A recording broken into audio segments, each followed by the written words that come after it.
very pleased to be part of the tour today. I'd like to thank the Water Authority staff and also the project staff in Viria.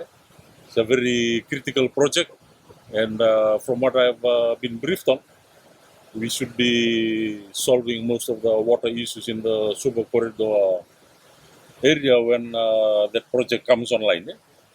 Hopefully by May, June. So, I'm happy with the progress report made by the contractors, the Water Authority, and also the in terms of the overall project, which mostly is on time, unless there's probably natural disaster or something like that. And there have been some issues relating to some of the communities, Viria, and I'm happy that progress has been made in those discussions.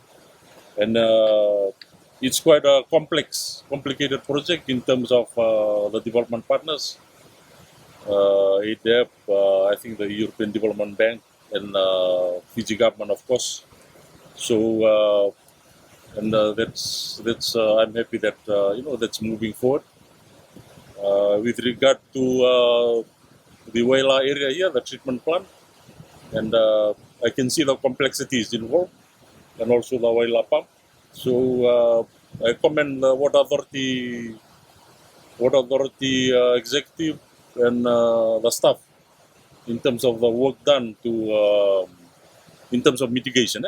So there are some emergency power generators being installed that should also alleviate some of the issues we've been facing.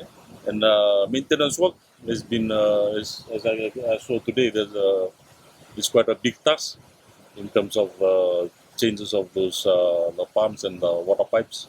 That was what was causing a lot of the disruptions. So we're looking forward to better supplies moving forward, especially from media onwards. Thank you.